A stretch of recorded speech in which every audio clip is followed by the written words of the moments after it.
pela graça infinita de Deus, paz, Jesus, Senhor.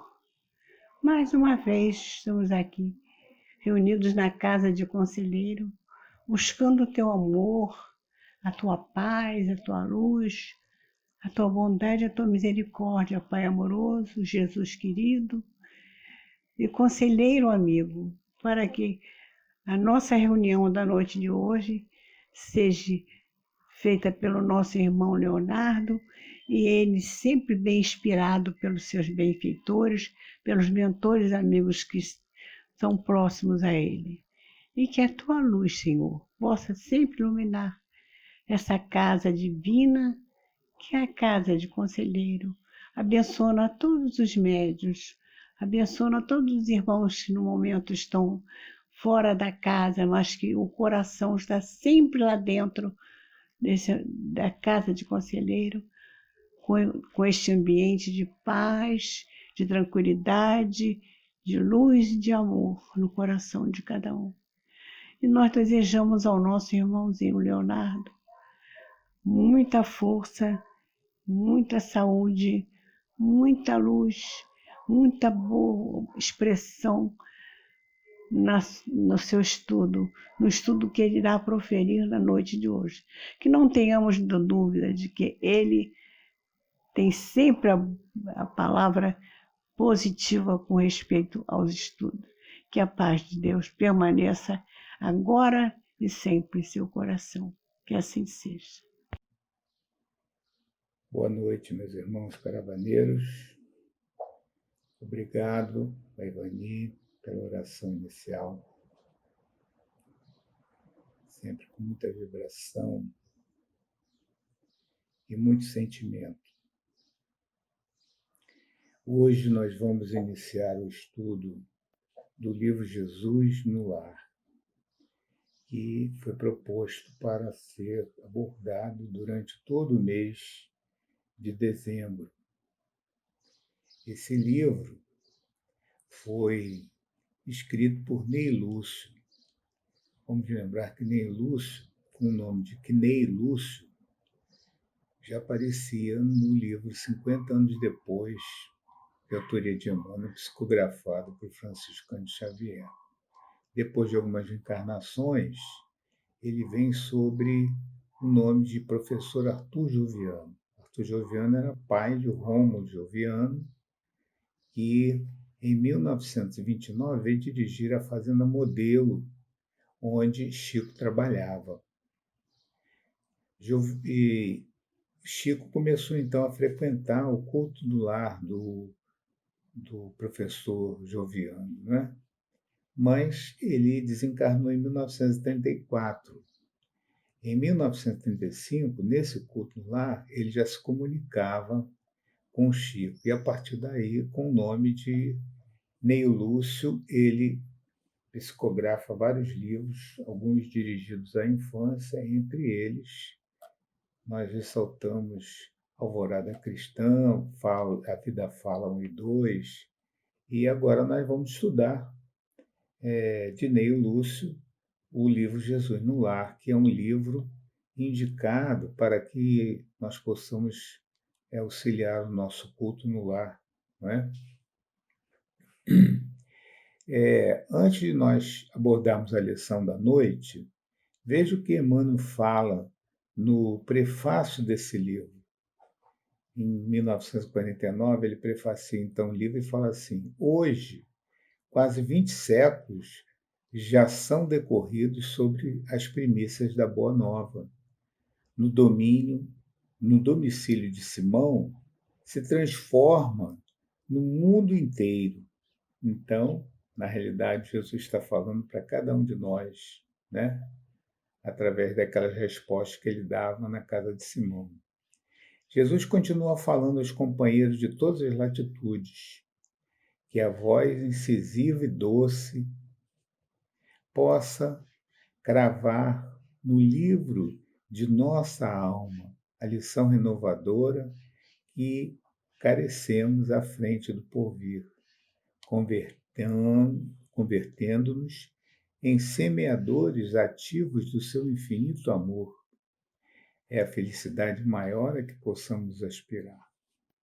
Então, essas palavras estão na introdução do livro que nós vamos começar a estudar hoje, ao longo de todo esse mês de dezembro. O livro é de 1950, né, psicografado por Francisco Cândido Xavier, e a página de hoje é O Maior Servidor, é a lição número 7. Vamos então efetuar a leitura. É uma história muito bonita, né, para depois nós conversarmos sobre esse estudo. Então, diz assim: presente à reunião familiar, Filipe, em dado instante, perguntou ao mestre: Jesus, Senhor, qual é o maior servidor do Pai entre os homens na terra? Jesus refletiu alguns minutos e contou. Grande multidão se congregava no extenso campo, quando aí estacionou um famoso guerreiro carregado de espadas e medalhas, que passou a dar lições de tática militar, concitando os circunstantes no aprendizado da defesa. O povo começou a fazer exercícios laboriosos, dando saltos, entregando-se às perigosas corridas, sem proveito real. Todavia, continuou como Dante, sem rumo e sem júbilo, perdendo muitos jovens nas atividades preparatórias de guerra provável. Logo depois, apareceu na mesma região um grande político, com pesadas bagagens de códigos, e dividiu a massa em vários partidos, declarando-se os moços contra os velhos, os lares pobres contra os ricos, os servos contra os mordomos. E, não obstante a sementeira de benefícios materiais introduzidos na zona pela competição dos grupos entre si, o político seguiu adiante, deixando escuros espinheiros de ódio, desengano e discórdia entre os seus colaboradores. Depois dele, surgiu um filósofo, sobraçando volumosos alfarrábios, e dividiu o povo em variadas escolas de crença que, em breve, propagavam infrutíferas discussões nos círculos de toda a gente. A multidão duvidou de tudo, até mesmo da existência de si própria. A filosofia, sem dúvida, apresentava singulares vantagens, destacando-se a do estímulo ao pensamento, mas as perturbações de que se fazia acompanhar eram mais lastimáveis, legando o filósofo muitas indagações inúteis aos cérebros menos aptos ao esforço de elevação. Em seguida, compareceu um sacerdote, munido de roupagens e símbolos, que forneceu muitas regras de adoração ao Pai. O povo aprendeu a dobrar os joelhos, a lavar-se e a suplicar a proteção divina em horas certas. Entretanto, todos os problemas fundamentais da comunidade permaneceram sem alteração.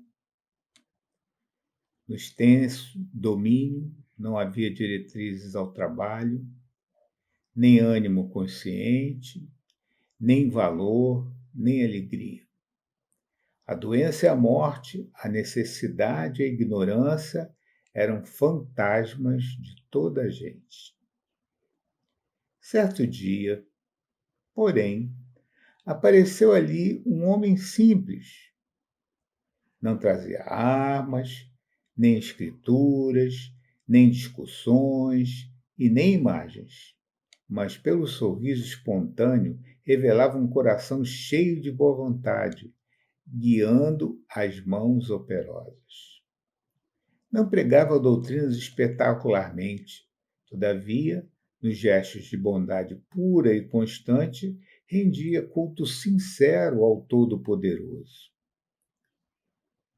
Começou a evidenciar-se, lavrando uma nesga do campo e adornando-a de flores e de frutos preciosos. Conversava com os seus companheiros de luta, aproveitando as horas do ensinamento fraterno e edificante, e transmitia suas experiências a todos os que propusessem ouvi-lo. Aperfeiçoou a madeira, plantou árvores benfeitoras, construiu casas e instalou uma escola modesta. Em breve, ao redor dele, viçava a saúde e a paz, a fraternidade e as bênçãos do serviço, a prosperidade e o contentamento de viver. Com o espírito de trabalho e educação que ele difundia, a defesa era boa, a política ajudava, a filosofia era preciosa e o sacerdote era útil, porque todas as ações no campo permaneciam agora presididas pelo santo imperativo da execução do dever pessoal no bem de todos. Calou-se o Cristo. Mas a assistência reduzida não ousou qualquer indagação. Após contemplar o horizonte longínquo, em longos instantes de pensamento mudo, o mestre determinou: em verdade, há muitos trabalhadores no mundo que merecem a bênção do céu, pelo bem que proporcionam ao corpo e à mente das criaturas. Mas aquele que educa o Espírito Eterno, ensinando e servindo, paira acima de todos. Essa, então, é a história da noite de hoje. É o evento que ocorreu na casa de Simão e a resposta que deu Jesus a Filipe, né? Essa história é a própria trajetória de Jesus na Terra. Notaram como tem semelhança o que fazia aquele homem simples que chegou àquela comunidade e o que fez Jesus quando ele esteve entre nós? Ele nunca ia dizer que era o maior servidor.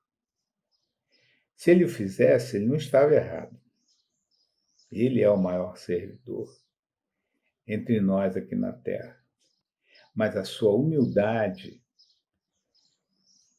ele só se definia como um filho de Deus e que estava aqui em nome do Pai para ensinar as suas leis.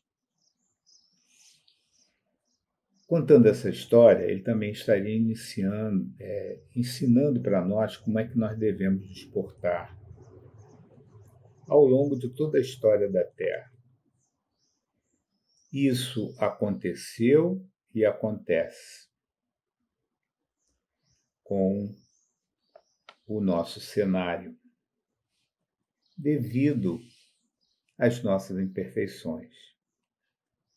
Então, o militar trazia táticas militares e as fadigas do exercício, né? Políticas armamentistas, confronto com outras nações. Isso tudo leva a quê? Leva à morte, leva à miséria, leva à destruição. O político, o que ele fazia e faz? Usava a tática de dividir para governar, jogando uns contra os outros. O que resultaria daí? Os ódios, a polarização, a desilusão, os conflitos, longe do bem comum, isso tudo. O filósofo, com temas que pareciam importantes, e hoje nós os temos em profusão, somente se preocupam com a materialidade, muitas vezes, né? Muitas vezes se preocupam só com o concreto, recitando frases com brilhantes adjetivos, relembram fatos históricos que convém o discurso da hora. Leva o povo, como disse Ney Lúcio, a duvidar de tudo, até mesmo da existência de si próprio. Alguns, notamos, são até espiritualistas, mas não aceitam a reencarnação e a sua justiça. Em seguida se apresenta o sacerdote, oferecendo regras de adoração ao Pai. Nós já aprendemos que nós não precisamos de intermediários para ir ao Pai. A nossa oração sincera de coração nos leva até o Pai, nos leva ao nosso irmão maior Jesus. Então, nós notamos que muitas vezes a religião ensina ritos e símbolos e, ao longo de toda a história, como hoje, ela se criminaliza, fazendo comércio de favores divinos. Essa religião marginal se alia à política, no passado e hoje, para aumentar o seu poder. E toda hora, o nome de Deus é usado em vão.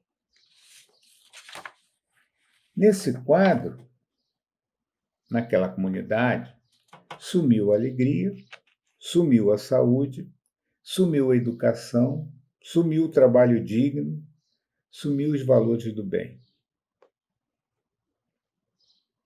Será que existe alguma coincidência? Aparece um homem simples. Sua doutrina era o trabalho. Era fiel ao Pai do Universo, ouvia e ensinava o povo que quisesse estar com ele. Com trabalho e educação, a defesa era boa, a política ajudava, a filosofia era preciosa e o sacerdote era útil. Aí voltou a saúde, voltou a paz, voltou o trabalho, voltou a fraternidade. A base agora era o dever pessoal no bem de todos. Concluiu então Jesus na última frase da história. Há muitos trabalhadores no mundo beneficiando a mente e o corpo das criaturas. Na realidade, beneficia só a ferramenta. Beneficia, segundo Joana, o ego. Mas só o que educa o espírito, que é eterno, esse é o maior servidor. Só aquele que educa o self, segundo Joana, ensinando e servindo. Esse é o maior servidor. Essa história, que é uma resposta a Felipe, ela nos responde também. Ele também nos responde as nossas perguntas. E ele nos indica a melhor maneira de servir. E nós, então, entendemos que o primeiro passo é educar-se, porque não pode ensinar quem não aprendeu. E as lições de Jesus não são difíceis de se aprender, né? São histórias assim fáceis de se entender como essa dessa noite. São as parábolas, né? Que envolvem aquelas vivências daqueles pescadores humildes. Fácil de toda a população do mundo entender. Notem que aquele servidor já chegou pronto. Mas, se a gente quiser repetir os passos, ou, como nós estudamos nas quartas-feiras, as pegadas, temos que nos preparar. Agora, neste preparo, existe um perigo.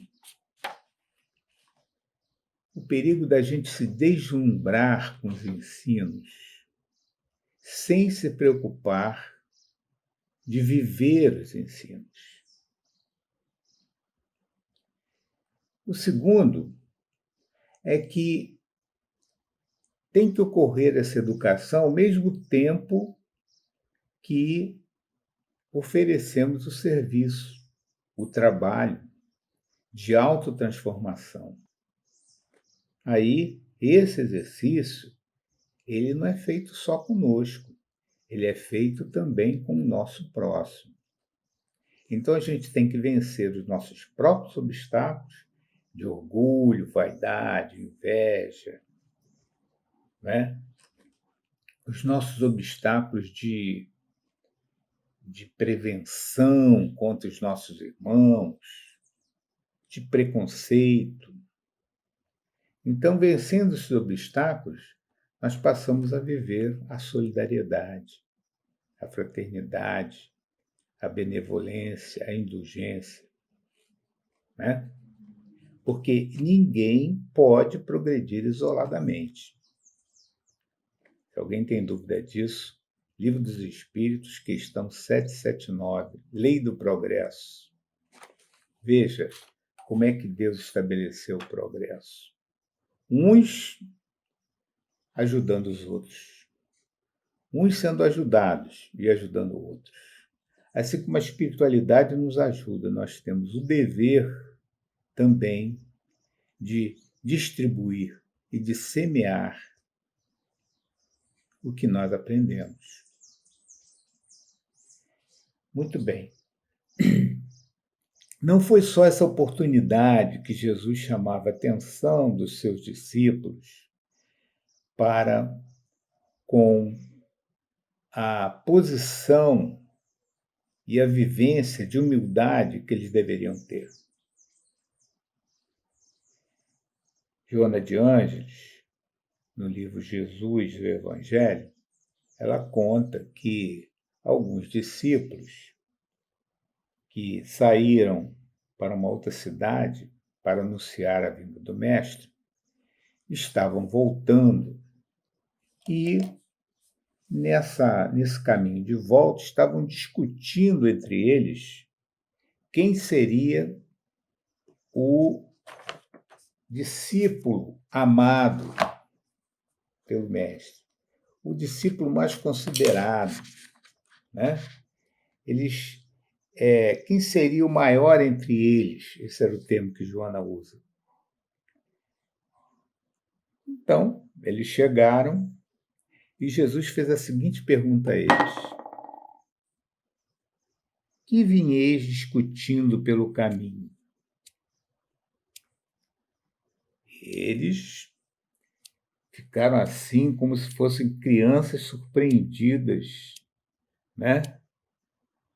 Em erros, como se Jesus tivesse adivinhado as traquinagens dele. Eles ficaram muito desconcertados. E Joana fala assim,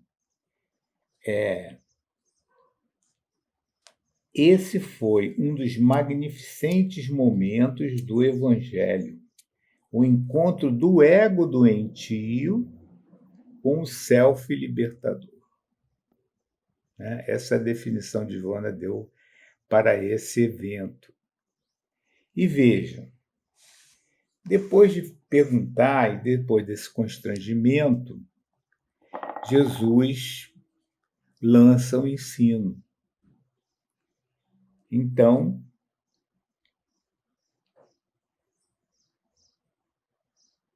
ele vivia intensamente a mensagem e ele ensinava com palavras e exemplos, silêncios e sacrifícios. Então, para os seus discípulos, naquele momento, ele falou: aquele, portanto, que se humilhar e se tornar pequeno como esta criança, será o maior no reino dos céus. Assim, ele estava estabelecendo a condição essencial do servidor. da sua causa. Condição essencial: ser humilde como as crianças.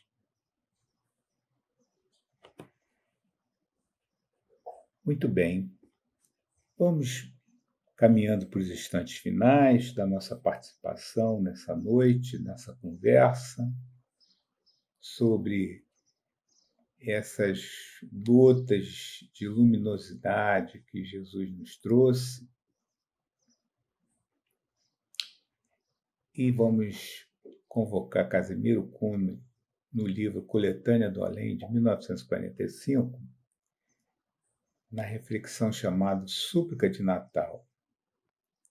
E esse poema começa assim: na noite santificada, em maravilhas de luz, sobem preces, cantam vozes, lembrando-te, meu Jesus. Entre as doces alegrias de teu Natal, meu Senhor, volve ao mundo escuro e triste os olhos cheios de amor. Repara conosco a terra, angustiada e ferida, e perdoa, Mestre amado, os erros da nossa vida. Onde puseste a alegria, a paz, a misericórdia, desavam tormentas rudes de iniquidade e discórdia. No lugar onde plantaste as árvores da união, vivem monstros implacáveis de dor e separação. Ao longo de teus caminhos, sublimes e abençoados, surgem trevas pavorosas de abismos escancarados. Ao invés de teus ensinos de caridade e perdão, predomina sobre os homens a sombra, o crime, a opressão. Perdoa, Mestre, aos que vivem, erguendo-te a nova cruz. Dá-nos ainda a bonança de tua divina luz. Desculpa, mundo infeliz, distante das leis do bem. Revela as destruições da humana Jerusalém. Perdão, eu vou repetir essa estrofe. Desculpa o mundo infeliz, distante das leis do bem. Releva as destruições da humana Jerusalém. Se a inteligência dos homens claudicou e recaiu, a tua paz não mudou, o teu amor não dormiu. Por isso, ó Pastor divino, nos júbilos do Natal, saudamos a tua estrela de vida excelsa e imortal. Que o mundo te guarde a lei pela fé que nos conduz, das sombras de nossa vida ao reino de tua luz. Desculpe a nossa falha na leitura aqui desse lindo poema de Casimiro Cunha. Vamos caminhando para os instantes finais e vamos fechar os nossos olhos e fazer a nossa oração, pedindo a Jesus forças e agradecendo tudo que já recebemos até o dia de hoje. Oremos. Senhor Jesus, na qualidade de necessitados, pedimos: sustente nossos propósitos de aprender com a tua humildade, de viver como irmãos que se amam, de aproveitar o agora para nos vencer e de servir da melhor forma. Envolve, Senhor, na tua misericórdia, no teu carinho. os enfermos e seus cuidadores, materiais e espirituais. Envolve os desvalidos, os asilados, os refugiados. Envolve os desviados do teu caminho, os suicidas e os criminosos de toda ordem. Envolve, Senhor, os irmãos que já transferiram-se para a vida maior, em particular o nosso irmão Eduardo, e todos aqueles que estão em nossas mentes. Agora, Senhor, na qualidade de devedores, agradecemos essas lições do Consolador que Tu és, o pão, o trabalho, a proteção dos amigos materiais e espirituais dessa casa e de todas as denominações onde se respeita o Teu roteiro. Gratidão pela sustentação que deles nunca falta. Obrigado, Conselheiro. Obrigado, Jesus. Obrigado, Pai Amantíssimo. Que assim seja. Eu queria desejar a todos um excelente Natal, com muita paz, e que nós nunca possamos esquecer a manjedoura, que foi a primeira manifestação de Jesus na Terra, de humildade, que aquele casal, Maria e José, e ele nos ofertaram. Que continuemos com a paz do Mestre e que todos tenham uma boa noite.